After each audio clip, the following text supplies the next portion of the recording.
여러분 오늘 본문 읽으실 때 마음이 어떠셨나요? 아마 성경 본문 가운데 제일 부담스러운 말씀이 오늘 본문일 거예요.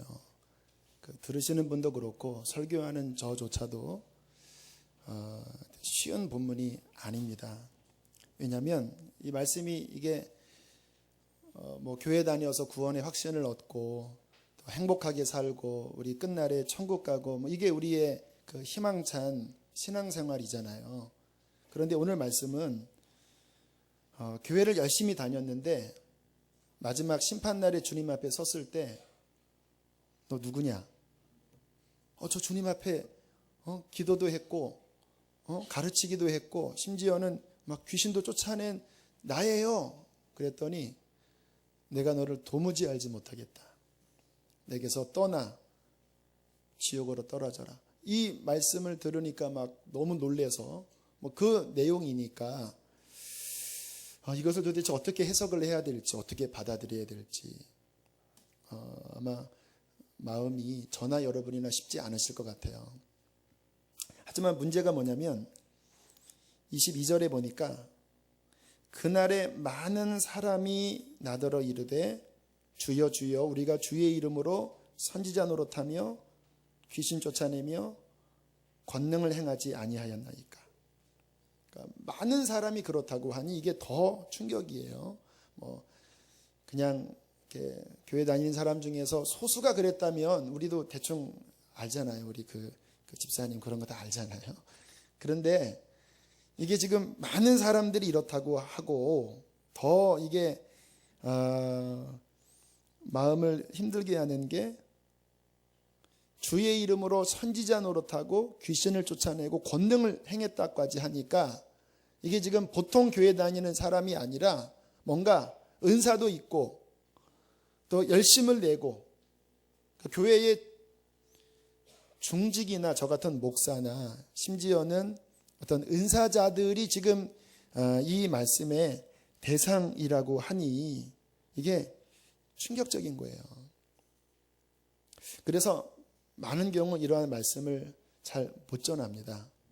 저조차도 부담스럽기는 해요. 그러나 제가 갖는 생각을 우리 교우들이 함께 좀 공유했으면 좋겠는 게 예를 들어서 이번에 우리 나로호가 발사하려고 했다가 베어링 하나 문제가 생겨서 발사를 취소하는 일이 벌어졌죠.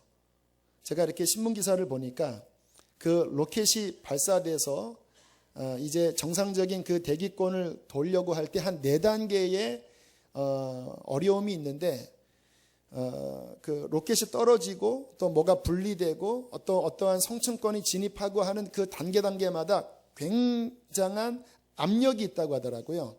그래서 조그만 문제만 생겨도 그냥 폭발해 버린대요. 그러니까 이번에 베어링 하나가 문제가 생겼지만 발사할 수 없는 게 그 하나가 부품 하나가 위성을 그냥 무마시키고 폭발시킬 수 있는 상황이기 때문에 다시 며칠간 재점검을 해야 되는 것처럼 우리의 신앙은 우리의 특별히 구원에 있어서는 우리가 이렇게 대충 내가 믿었습니다 이렇게 넘어가시면 안 돼요. 내가 이 정도면 구원 받은 것으로 그냥 확신합니다 이렇게 넘어가시면 안 돼요. 이러한 말씀들을 직면하면서 왜 주님께서 이러한 말씀을 하셨고 그러면 나는 주님이 말씀하신 것에 내 신앙을 이렇게 비교해 봤을 때 내 신앙의 수준에 주님의 말씀을 끌어당기시면 안 돼요. 진리는 변하지 않는 거거든요. 주님의 진리 앞에 내 신앙을 점검하고 문제가 있으면 내가 돌이켜서 하나님이 원하시는 신앙의 수준으로 가야지 그게 구원받은 정상적인 신앙생활이라는 거예요. 또 저조차도 제가 하나님의 종으로서 말씀을 깎아내리고 싶지 않아요. 저는 사람이 듣기 좋은 설교를 하기를 원하지 않고 하나님의 말씀 그대로를 사랑으로 전하기를 원합니다. 그게 제가 여러분들을 사랑하는 거거든요. 영생이 달린 문제니까. 더군다나 이제 주님께서 오늘 말씀하신 뉘앙스를 보면 조금 충격을 주는 내용이 또한 뭐냐면 한번 13절 14절을 다시 한번 읽어보세요. 자, 함께 읽겠습니다. 마태복음 7장 13절 14절 시작. 좁은 문으로 들어가라.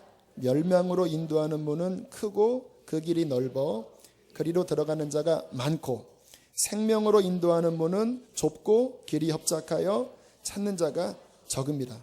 자, 이 말씀 그대로를 보면 천국 가는 자가 많을까요? 지옥 가는 자가 많을까요? 그렇죠.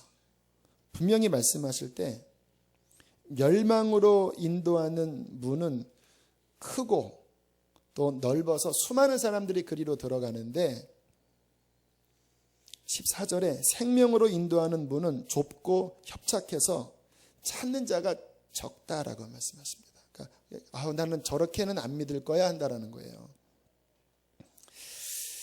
제가 이 말씀에 대해서 깊이 도전을 받을 때가 실은 2007년도입니다. 물론 그 전에도 이 말씀을 알았지만 잘 해석이 안 되더라고요, 솔직히.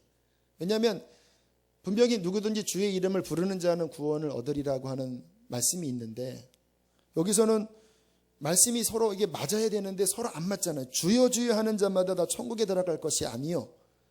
주의 이름을 부르는 자는 구원을 얻으리라. 이게 안 맞으니까 제가 좀 편리한 쪽으로 그냥 주님을 부르면 구원을 받는 것으로 그렇게 그냥 덮어서 이렇게 주로 지나왔던 것 같아요. 그런데 그 인천 방주교회 담임하시는 박보현 목사님이 그 2007년 전부터 저랑 만나면 자꾸 저에게 하시는 질문이 있었습니다. 이러한 질문이었어요. 저에게 물어보시는 거예요. 목사님은 천국 가는 사람이 많다고 생각하십니까? 적다고 생각하십니까? 왜냐하면 이제 제가 그 교회 청소년 집회도 인도하고 또 그 교회의 어른들 대상으로 새가족 또 세미나도 하고 또 마가다락방에도 자주 갔었거든요. 그러니까 제가 이제 어떤 설교를 하는지 아시니까 저한테 뭔가 고쳐야 되겠다고 하는 그 부분이 있으셔서 질문한 거예요. 천국 가는 자가 많다고 생각하십니까? 적다고 생각하십니까? 뭐라고 대답을 하지 못했어요. 왜냐하면 목사님의 생각을 제가 알고 있으니까. 하지만 이렇게 적다라고 하기에는 또 제가 갖고 있는 신학적인 바탕이 또 잘 동의가 안 되고 그러면 꼭 하시는 말씀이 누가복음에 보면 분명히 구원받은 자가 적으니까라고 하는 질문에 예수님이 좁은 문으로 들어가라 한 걸 보면 분명히 적습니다. 그러면서 나는 천국 갈 자가 아주 적다라고 생각합니다. 그렇게 저한테 몇 번을 이야기를 하셨어요.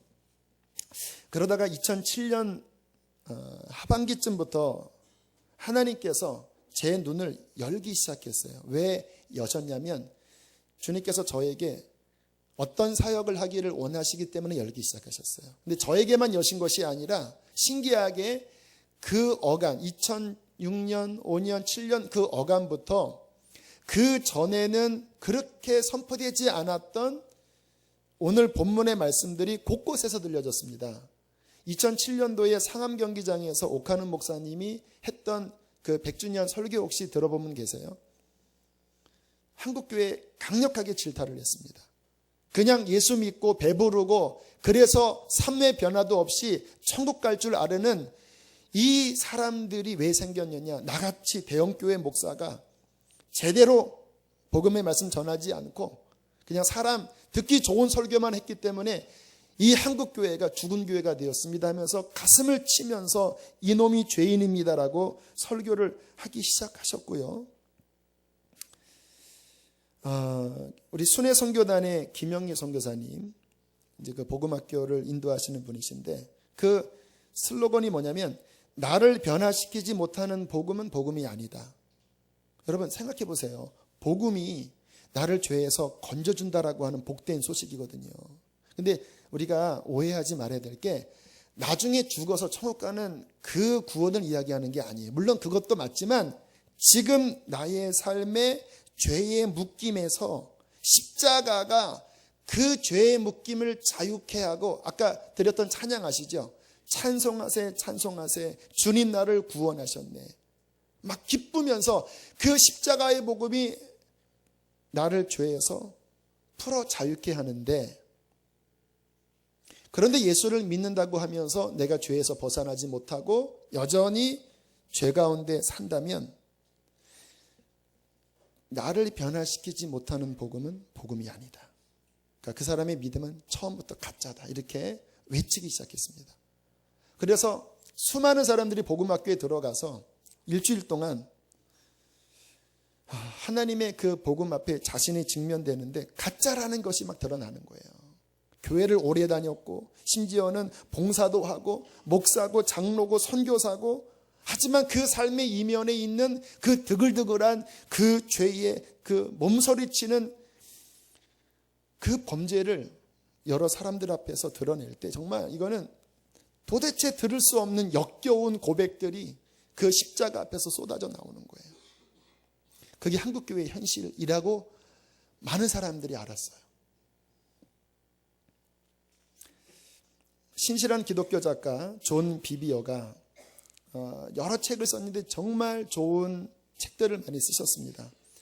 그 책 중에 구원이라는 책이 있거든요. 한번 관심 있으시면 사서 보세요.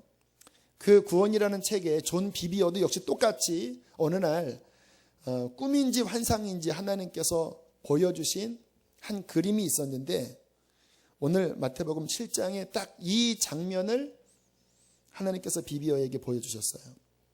이제 심판날이 되었는데 수많은 사람들이 이제 주님의 보좌를 향하여 이렇게 걸어가고 있더래요. 상상해 보세요. 지금 여기 계신 한 200여 명의 사람들도 포함돼서 이제 주님 앞에 가는데 와 이제 구원이잖아요. 천국이잖아요. 그러니까 막 얼굴이 막 기뻐서 야 우리 이제 천국 간다 하면서 막 행복해하면서 이렇게 사람들이 모였는데 그 가운데 많은 사람들을 향하여 예수님께서 내가 너희를 도무지 알지 못한다. 오늘 이 말씀 그대로 하나님의 말씀은 변치 않거든요. 이렇다면 이런 거예요. 그렇게 말씀하셨을 때 그냥 아예 불신자들 지옥 가는 거 말고 구원받은 줄 알고 막 흥분했다가 그 이야기를 들었을 때 표정을 보는데 그 책에 이러한 단어를 썼습니다. 대경질색하여. 막 얼굴이 하얗게 질려갖고 창백해져갖고 그냥 입을 벌리면서 완전히 황망한 얼굴로 그 소리를 듣다가 버려지는 환상을 보면서 큰 충격을 받았다라는 거예요. 그래서 우화 형태로 구원에 관한 어떠한 진리들을 그 책에 기록했어요. 2007년 전후로 해서 이러한 그 외침들이 곳곳에서 퍼졌습니다. 존 파이퍼 목사님 같은 경우에 유튜브 들어가서 존 파이퍼 치면 이 거듭남에 대한 한 3분짜리 그 발췌한 설교가 나오는데 똑같은 이야기예요. 예수님을 믿는 것은 하나님을 사랑하는 것인데 그 마음에 교회에 앉아 있으면서 하나님을 향한 사랑도 없고 그 마음에 죄에 대한 사랑으로 가득 차 있다면 그 사람은 천국 못 간다. 내가 당신들의 구원의 확신을 흔들리게 하는 것이 나는 오히려 이것이 필요하다고 생각한다. 막 이렇게 그분이 개혁주의 신학이거든요. 굉장히 복음주의의 전통에 서 있지만 막 강력하게 그 베들레헴 교회에서 설교를 하셨고 폴 워셔 같은 분은 더 직접적으로 유튜브에서 폴 워셔의 좁은 문 좁은 길 설교 틀어보시면 2002년도인가에 학생들을 모아놓고 이 본문을 가지고 울면서 전합니다. 그 학생들 대형 집회거든요. 나는 오늘 이 자리에 앉아있는 사람 가운데 대다수가 100년 뒤에 지옥에 있을 것을 가슴 아파하면서 밤새 눈물로 기도하다가 이 자리에 섰습니다. 당신들이 하나님을 찬양하고 당신들이 이곳에서 기뻐 뛰지만 당신의 삶의 자리에 돌아갔을 때 당신들이 보고 있고 즐기는 것은 하나님이 가증히 여기는 죄악들을 사랑할 때 그것은 참된 거듭남이 아니다. 막 울면서 전했을 때 막 충격적인 일이 그 집회 가운데 벌어졌어요. 2007년 당시에 센세이션을 일으켰던 책 가운데 하나가 좀 앞뒤가 안 맞는 제목입니다. 지옥에 가는 크리스천. 크리스천이 지옥 간다. 이게 앞뒤가 안 맞잖아요. 근데 거기에 나와 있는 논지가 그런 내용이었어요. 예수님을 믿는 것은 예수님을 구주는 뭡니까? 십자가에서 나를 위해 죽으신 나의 구세주. 그런데 구주만이 아니라 성경에는 항상 무엇이 같이 있냐면 Lord, 주님으로, 내 인생의 주님으로 영접한 자가 구원 얻는 참된 믿음이라는 거예요. 또 진정한 믿음은 반드시 죄로부터의 회개가 일어나야 하는데, 회개가 있지 않는 믿음은 그것은 가짜 믿음이다. 이제 이러한 내용이 그 안에 들어가면서 굉장한 파장을 한국교회에 주면서 장로교 측에서는 그 이단이다 하는 그런 논쟁까지 실은 있었어요. 지금 제가 말씀드린 이러한 이야기들은 보통 우리가 알고 있는 안일한 구원관을 완전히 깨트려버리는 말씀들이었어요. 여러분, 우리가 생각하는 구원관은 무엇이지요? 우리가 예수님 영접하고 주일날 교회 나오고 그리고 힘들고 어려울 때 하나님 좀 도와주세요 해서 도움을 얻어서 하나님이 내 삶을 도와주시고, 그리고 난 다음에 내 맘대로 살아가는 것. 그게 우리가 생각하는 신앙이잖아요. 그런데 지금 제가 말씀드리는 것들은 그게 아니라, 물론 하나님 우리가 입술로 시인하고 그리고 예수님 영접하고 어려울 때 도와달라고 하고 모든 것들이 물론 맞지만, 그러나 정말 나의 삶에서 예수님의 말씀에 순종하는 참된 회개와 순종이 있어야지 그게 진짜 믿음이다. 이렇게 이제 수준을 높인 거예요. 제가 그러한 하나님의 깨우침에 굉장한 충격을 받고 제가 성경을 연구하기 시작했습니다. 왜냐하면 물론 그분들의 말씀들이 다 틀린 말은 아니었지만 분명히 제가 알고 있는 여러 말씀들과 이렇게 조합이 안 되었기 때문에 정말 성경에서 뭐라고 말씀하시는지를 연구하기 시작했습니다. 저는 기준이 말씀이거든요. 그래서 창세기부터 구원에 관련된 구절들을 다 치기 시작했어요. 앞뒤를 살피면서. 그랬더니 지금 제 컴퓨터 안에 들어있는데 A4 용지 63페이지 분량이 정리가 되더라고요. 그리고 전체를 봤습니다. 과연 하나님께서 구원에 관하여 뭐라고 말씀하셨을까? 그랬더니 다음과 같은 요약이 정리가 되었습니다. 이런 내용들이에요. 예수님의 구원은 실제적으로 지금 우리의 모든 죄에서 구원해 내시는 것이다. 죄를 회개해야 한다. 묻고 있는 죄가 있어서는 안 된다. 그러니까 입으로는 예수를 주로 시인하지만 여전히 삶에서 음탕한 죄가 있고 도둑질하는 게 있고 거짓말하는 게 있고 그리고 용서치 못한 게 여전히 내 마음을 묻고 있으면서 입으로만 주여 주여 하는 것은 성경에서 말씀하시는 이게 신앙이 아니더라고요. 구원이란 거룩한 현재 상태다. 제가 몇 주 전에 좀 답답한 마음에 하나님 앞에 간절히 기도하러 갔는데 기도하자마자 주님이 제 입에서 터져나오게 하는 찬양이 나의 안에 거하라였습니다. 나의 안에 거하라는 현재 상태예요.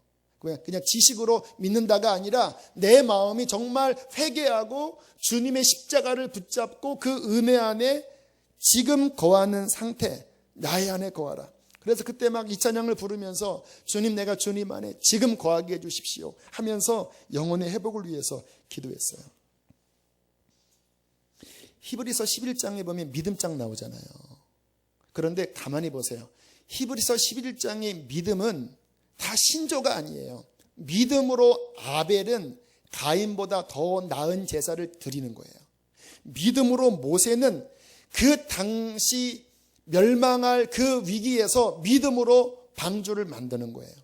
그러니까 성경에서 말씀하시는 모든 믿음은요, 입술의 고백만이 아니라 마음과 삶 전체가 그 말씀 앞에 순종하며 따라가는 거더라고요. 근데 지금 많은 사람들이 생각하는 믿음이 그냥 지식이고 입으로 이야기하는 것이 믿음이라고 생각하는데 성경의 믿음의 개념이 마음과 삶의 변화를 일으킨다는 거예요. 그리고 근래 깨달은 게 뭐냐면요, 저는 예전에 그렇게 생각했습니다. 자기를 부인하는 것은 뭐 선교사들이나 좀 뭔가 헌신적인 사람들이 자기를 부인하고 그렇게 예수를 믿고, 우리 그냥 일반 그리스도인은 자기 부인하지 않고 그냥 적당히 자기 성질 그대로 그렇게 살아도 괜찮겠지라고 생각했었거든요. 근데 근래의 마태복음 보면서 제가 이게 깨져버렸어요. 주님께서 우리를 부르시는 구원의 기준이 자기 부인하고 나를 쫓는 제자를 부르시는 거예요. 초신자 따로 있고 제자 따로 있는 게 아니라 모든 부르심의 대상은 제자인 거예요. 모든 족속으로 제자를 삼아, 제자가 누굽니까? 자기 부인하는 거예요. 자기 자아를 십자가에 못 박고 이제 예수님을 나의 생명으로 여기면서 그를 따라가는 자가, 이게 주님이 구원하시는 사람의 이 대상들이라는 것을 성령께서 말씀을 통해서 쭉 보여주시면서 제가 회개하기 시작했습니다. 그 당시에. 왜냐하면 제 삶에 안일한 구원론을 갖고 있었기 때문에 저도 내 삶에 좀 풀어진 부분도 있었고 방치한 부분도 있었고, 제가 누군가를 말씀을 전할 때 그렇게 똑바로 세워드리는 말씀을 전하지를 않았거든요.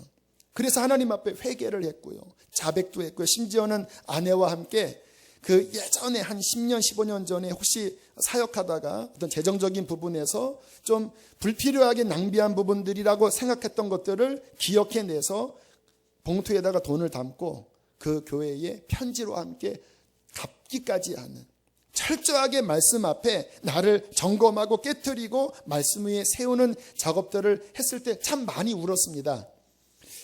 그런데 그때 성령께서 제 마음 가운데 한 길을 보여주시더라고요. 지금도 그 길이 보여요.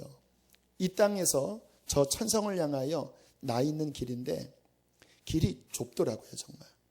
그리고 곧게 나와 있었습니다. 근데 황금빛처럼 빛나는 길이었어요.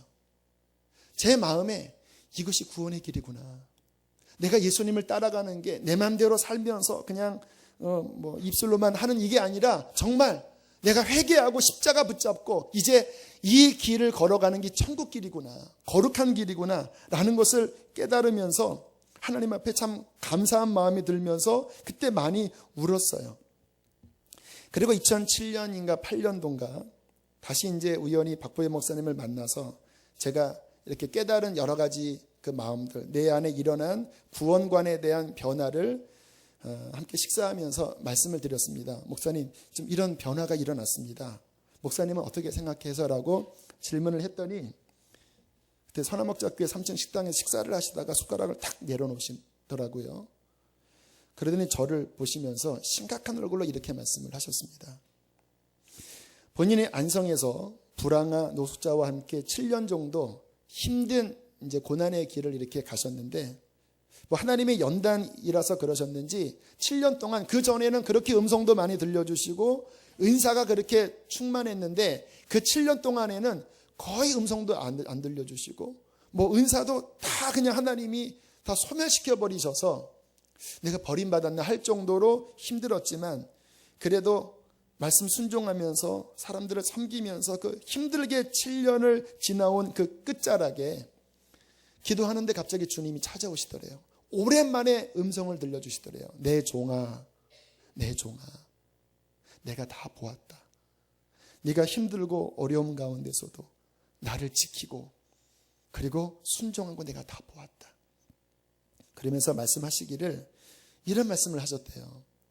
지금 이 한국교회 가운데 수많은 사람들이 이 상태에서 내 앞에 서면 아주 많은 사람들에게 천인 공노할 일이 벌어질 것이다. 수많은 사람들이 넓은 길로 가고 있다는 거예요. 입으로는 주여 주여 하지만 실제적으로는 수많은 사람들이 넓은 길로 가면서 천국 길이라고 생각하는데, 너는 그들에게 가서 외쳐라. 좁은 길로 들어오라고, 좁은 문으로 들어오라고. 그러면서 저에게 내가 지금까지 이제 그리고 주님께서 이제 내가 이후에 그전에는 시골교회, 정말 지방 구석진 곳에 한 몇십 명 데리고 목회를 하셨는데 갑자기 주님이 이제 내가 너를 들어서 세계를 다니면서 외치게 할 것이다. 안 믿어졌대요. 근데 정말 그때 이후로 하나님께서 이분을 높이 드시면서 세계 곳곳을 다니시면서 외치는 것은 지금 제가 깨달은 이런 내용의 말씀을 외치고 계신 거예요. 그러면서 저한테 말씀하시기를, 목사님도 하나님이 깨닫게 하셨다면 목사님도 외치셔야 합니다. 그렇지 않으면 목사님은 책망을 받게 될 것입니다.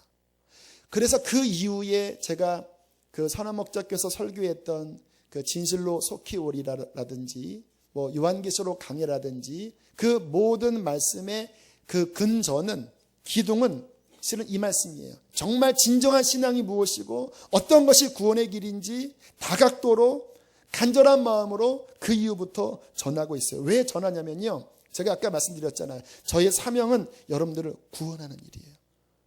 여러분을 구원받지 못한 상태인데 괜찮다고 하는 것은 거짓 선지자가 하는 거예요.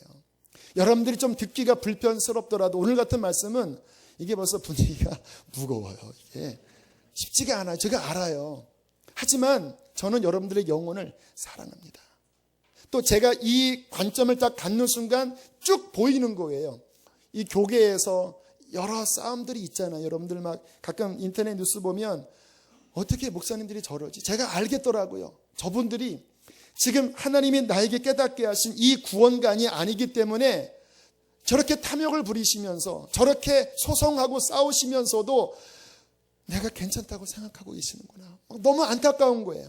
그래서 그 다음부터 아무튼 하나님이 기회를 주실 때마다 외치고, 뭐 어떤 경우에는 막 사람들이 안 받아들이시는데 어떡합니까? 그래도 성경에 듣든지 아니 듣든지 전하라고 하셨으니까 그 다음부터 말씀을 이렇게 전하고 있어요.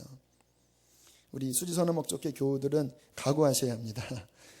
편안한 말씀보다는 아무튼 이러한 말씀들을 그대로 드러내기를 원하고 있어요. 그런데 이러한 말씀을 들으면 좀 혼란스러운 분들이 꽤 많으실 거예요. 그럼 도대체 어떻게 하란 말인가? 응? 내가 예수님 믿고 주일 안 빠지고 예배에도 나오고 헌금도 드리고 봉사도 하고 훈련도 받고 무슨 그럼 뭐를 도대체 그럼 뭐가 구원의 길입니까? 뭐 이러한 고민 할 수 있지요.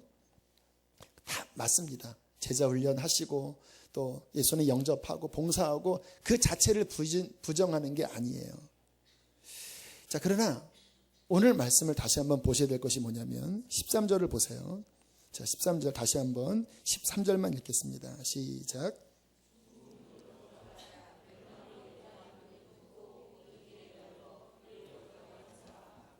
자, 시작을 이야기하고 있습니다. 좁은 문으로 들어가라.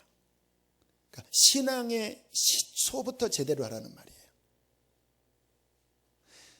우리가 생각하는 신앙의 시초가 한번 가만히 생각해 보세요. 예수 믿는다고 하고 주일날 교회 나오고 봉사 적당히 하고 그 다음에 내 맘대로 살고 어렵고 힘들 때 하나님 나를 도와주세요. 비나이다 비나이다. 내 자식 잘 되게 해주세요. 비나이다 비나이다 해놓고 그 다음에 내 맘대로 살고, 그게 기독교 신앙, 예수님이 말씀하신 신앙이라고 한다면 한번 잘 이해해 보세요. 넓은 문입니까? 좁은 문입니까? 그 신앙이. 지금 한국교회에 800만 정도, 아마 800만도 안 될 거예요. 실수는 한 700만, 600만 밖에 안 될 거예요. 지금 이 주일날 이 곳곳에서 아무튼 뭐 7,800만이면 적은 숫자는 아니죠. 지금 곳곳에서 예배드리고 있어요. 주일날. 하나님 앞에 찬양하고 헌금 드리고 봉사하고. 그런데요, 교회처럼 싸움 많은 데가 없어요. 교회처럼 서로 미워하고 용서하지 못하고 원수로 지내고, 또 세상에 돌아가면 우리 믿는 자들이 믿는 자처럼 살아가지 못하고, 특별히 남성들 세상 사람과 구별됨이 없이 똑같이 살아가요. 하나님 말씀을 순종해서 고난을 겪는 것을 두려워해요.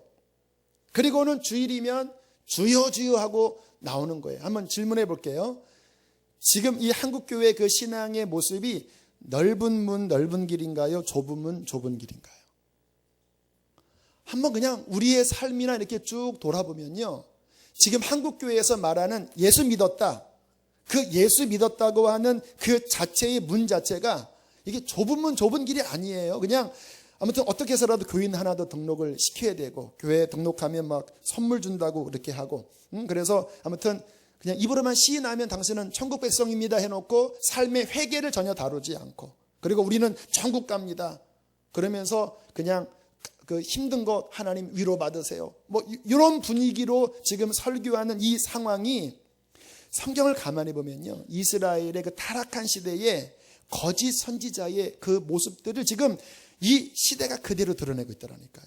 오히려 지금처럼 이렇게 정확한 신앙의 기준을 제시하고 정말 나 죽고 예수로 사는 그러한 복음을 하면 그거는 좀 특별한 사람들이나 하는 것이지, 그러한 생각들을 갖게끔 이게 시초부터가 왜곡되어 있는 거예요. 그러니까 문제가 뭐냐면 시작 자체가 넓은 문 넓은 길이 구원의 길이라는 인식이 딱 박혀 있으니까 이러한 말씀을 봐도 그냥 제끼는 거예요.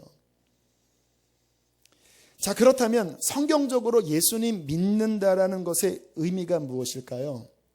제가 오늘 시간상 한 가지밖에 못 다루지만 두 가지 다 이야기를 할게요. 성경적으로 예수를 믿는다라고 하는 의미는요, 첫 번째는 따라하겠습니다. 죄를 회개하고 나 죽고 예수로 사는 거다.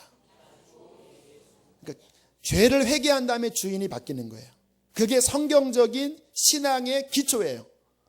지금 제가 드리는 말씀을 가지고 성경 전체를 한번 아는 대로 스캔해 보세요. 마가복음 1장에 때가 찼고 하나님의 나라가 가까웠으니 회개하고 복음을 믿어라. 사도 베드로가 너희가 바로 예수를 십자가에 죽였다니까 어찌할꼬 하니까 너희가 각각 회개하여 예수 그리스도의 이름으로 죄사함을 받고 세례를 받아라. 그러면 성령을 선물로 받을 것이다. 사도 바울도 이렇게 말했습니다. 내가 너희에게 전한 것은 하나님께 대한 회개와 예수 그리스도에 대한 믿음을 증거한 것이다. 그러니까 이런 거예요. 여기 지금 썩은 동아줄을 붙잡고 있어요. 너무 편해요. 향기로워요. 행복해요. 왜? 내 이 본성의 욕구대로 사는 것에 전혀 방해 안 하니까. 그런데 어느 날 복음이 들어왔습니다. 그거 붙잡으면 멸망이야. 그 넓은 길로 가면 죽어.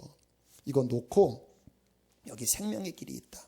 힘들지 모르지만 하나님 말씀 순종하고 십자가 붙잡으면 그 십자가의 피가 너를 용서하고 하나님의 성령을 주셔서 이 길을 가게 할 거야. 회개해. 그러면 이거를 붙잡으려면요, 먼저 선행 조건은 이거 놔야 돼요. 그게 복음이라는 거예요. 이거를 그대로 사랑하고 붙잡고 있는 상태에서 천국은 가야 되니까 예수님 믿고 천국 가세요. 오, 나 천국 가고 싶어요. 어떻게 해야 됩니까? 그럼 이렇게 얘기해야 됩니다. 그건 놓으세요. 그건 놓으셔야 됩니다. 그리고 회개하고 십자가 붙잡으면 예수의 피가 당신을 정결하게 하고 성령을 주셔서 당신의 마음이 변화될 것이고 당신은 이 좁은 길을 갈 수 있도록 하나님이 도와주실 것입니다. 그래서 회개하고 주님을 붙잡잖아요. 그러면 하나님께서 그에게 성령을 부어주시면서 그 마음을 변화시키고 구속의 기쁨이 무엇인지, 하나님과의 살아있는 교제가 무엇인지, 이 신앙의 좁은 길이지만 주와 함께 걷는 행복이 무엇인지를 누리게 하시면서 영생의 길을 주와 함께 걷게 하세요. 이거를 놓으라는 말을 안 하는 거예요. 이거를 놓지 않으면 천국 없어요. 또 이런 경우도 있습니다. 놨어요. 그래서 십자가를 붙잡았어요. 그리고 엄청 울고 하면서 회개하고 이제 구원의 길에 들어섰어요.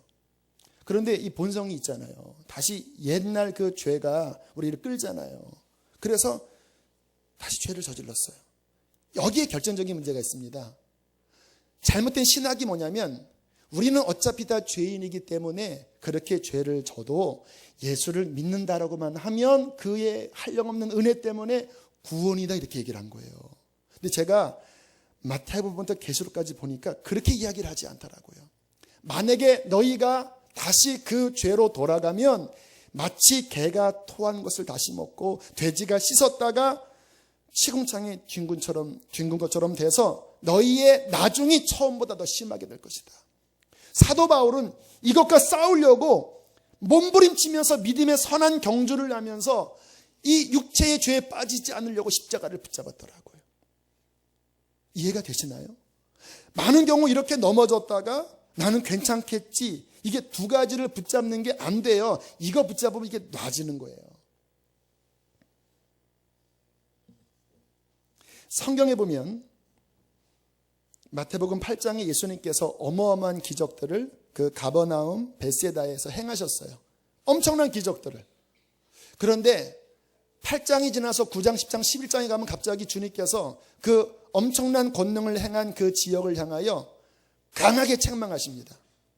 주께서 가장 많은 권능을 행한 고울이 회개치 않으므로 그들을 책망하여 이르시되 화 있을진저 고라시나 화 있을진저 벳세다야, 너희에게 행한 모든 권능을 두로와 시돈에서 행했더라면 그들은 벌써 베옷을 입고 회개하였으리라. 내가 너희에게 행한 권능을 소돔 땅에서 행하였다면 그 성이 남아있을 것이다. 지금 무슨 말씀을 하는 거냐면, 하나님이 기적을 주신 이유는요, 그 병고침 받고 땡 하라고 하는 게 아니라 정말 하나님의 사랑을 깨닫고 이제는 돌이켜서 정말 주님 말씀대로 순종하는 삶을 이제는 살아가라, 그 뜻이거든요. 그런데 병고침 받고 그 다음날 음행하러 가고, 중풍병자 치유받고 여전히 미워하고 중상하고, 그러면서 나는 괜찮겠지 할 때 주님께서 그들을 향하여 독서를 이야기하신 거예요. 내가 너희에게 원하는 것은 회개하고 이 모든 표적을 통하여서 정말 내 앞에 순종하는 참된 하나님의 백성으로 돌아오는 것이다. 여러분, 더 이게 헷갈리는 게요, 지금 은사 같은 경우입니다. 오늘 그 읽은 말씀에 주의 이름으로 귀신 쫓아내고 권능을 행했는데 모른다고 했잖아요. 그러니까 이게 지금 이 상황은 이게 앞뒤가 안 맞는 게, 은사도 받았다고 하면 성령 받은 거거든요. 근데 제가 이렇게 사역을 하다 보니까 이런 경우가 있더라고요. 처음에 잘 시작했다가 그 안에 어떠한 잘못된 욕심을 이게 방치시켜서 이게 악한 영이 들어와서 잘 시작했던데 사울처럼 잘 시작했다가 잘못된 경우들이 있어요. 그런데 참 이상한 게, 그래도 은사가 나타나는 경우가 있어요. 그런데 가만히 보면 은사는 나타나는 것 같지만 그 속에는 탐심이 있어요. 그리고 뭔가 열매가 좋은 쪽으로 나타날 것 같다가 끝내는 이상하게 흘러가요. 분열이 일어나고 다툼이 일어나고 그 안에 어떠한 욕심으로 돈을 갈취하기도 하고, 그러한 것들을 많이 보면서 이게 뭐지? 이해가 안 갔거든요. 근데 지금은 이해가 가는 거예요. 그럴 수가 있는 거예요. 고린도전서 6장에 보면 고린도 교회는 은사가 많이 임한 교회거든요. 근데 웃긴 게, 은사가 많은데도 그 교회 중에 음행하는 사람이 있었고요. 그리고 그 교회 안에 다투는 일이 많았고요. 심지어는 점치고 우상 숭배하는 일이 많았는데 각성이 일어나지 않았어요. 그래서 사도 바울이 고린도 교회에게 편지를 쓴 게 고린도 전후서인데, 거기에 뭐라고 이야기를 하냐면요, 제가 이해하기 쉽게 세 번역으로 읽어드릴게요. 불의한 자가 하나님의 나라를 상속받지 못하리라는 것을 알지 못하느냐? 착각하지 마라. 속지 말아라. 음행하는 자, 우상숭배자, 간음자, 게이, 여성 노릇하는 자, 동성애자, 도둑질하는 자, 탐욕을 부리는 자, 술 취하는 자, 중상하는 자, 약탈하는 자는 하나님 나라 상속받지 못한다. 너희가 그러한 사람들이었지만 회개해서 우리 주 예수 그리스도의 보혈과 성령으로 씻어지지 않았느냐? 다시 왜 그리로 돌아가면서 그 옛날의 삶을 살면서 나는 괜찮겠지, 그렇게 착각하지 말라고 사도 바울이 이야기를 한 거예요. 제가 이러한 일련의 말씀들을 깨달으면서 정말 각성이 일어나더라고요. 야, 이게 아니구나. 정말 내가 제대로 믿어야 되겠구나. 그리고 함께 회개하면서 십자가를 붙잡고, 물론 그렇다고 온전히 사라지지 않아요. 연약하니까. 하지만 제 마음은 뭐냐면, 제가 이렇게 넘어져도 그전에는 괜찮겠지 했거든요. 근데 지금은 안 그래요. 넘어지면 다시 일어나서 십자가 붙잡고 회개하고 주님이 보여주셨던 그 좁고 곧고 하늘을 향하여 곧게 나 있는 그 거룩한 생명의 길을 저는 놓치지 않으려고 선한 싸움을 하면서 저는 달려가기를 원합니다. 보니까 사도 바울도 그 얘기 했더라고요. 내가 선한 싸움을 싸우고 믿음을 지켰으니. 이게 참된 신앙인이 겪는 이 땅에서의 싸움이더라고요. 사랑하는 교우 여러분들, 질문하겠습니다. 정말 회개하셨나요? 정말 십자가를 붙잡는 믿음의 용사들이십니까? 아니면 여전히 내 자아 붙잡고 죄 붙잡고 그리고 지식적으로만 예수하면서 그렇게 살지는 않으시나요? 오늘 제가 이 말씀을 드리는 것은 정죄하려고 드리는 말씀이 아니에요. 그러나 깨우쳐야 될 것은 깨우쳐져야 합니다. 참된 하나님의 진리로 우리의 신앙이 바른 기초 위에 서서 들어갈 때부터 좁은 문, 좁은 길로 들어가서 십자가 붙잡고 그 성령 안에서 주님과 동행하고 우리의 인생 끝날에 주님으로부터 잘했다 칭찬받는 100배의 결실을 맺는 참다운 신앙으로 서기를 원합니다. 수지선한목적교회는 그런 교회가 저는 되기를 원하는 거예요. 이번 토요일날 복음 인카운터도 다른 목적 없어요. 정말 예수 믿는다면 진짜 회개하고 십자가 붙잡고 성령 받고 제대로 믿자. 우리 교회 안에 이 생명의 역사가 한국교회에 아닌 전 세계의 강력한 진리의 기둥으로 서게 될 줄로 믿습니다. 함께 이 시간 찬양 부르며 주 앞에 나갑시다.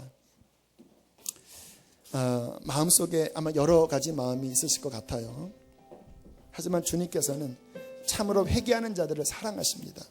마음을 굳게 하지 마세요. 나는 저 말씀과 상관없어 그러지 마세요. 다 우리에게 적용되는 말씀입니다. 하나님, 나를 끌어주셔서 주께서 저 목사에게 보여주셨던 그 좁고 곧고 거룩한 길을 주님 나도 걷게 해주십시오. 주께서 우리를 도와주시리라 믿습니다. 찬양합시다. 주님 다시 오실 때까지 나는 이 길을 가리라. 좁은 문 좁은 길 좁은 길 나의 십자가 지고 나의 가는 이 길 끝에서 나는 주님을 보리라. 영광의 내 주님 나를 맞아주시니 주님 다시 오실 때까지 나는 일어나 달려가리라. 주의 영광 온 땅도 주님께서 곧 오신다고 말씀하셨습니다. 나는 일어나 노래하리. 내 사모하는 주님 온 세상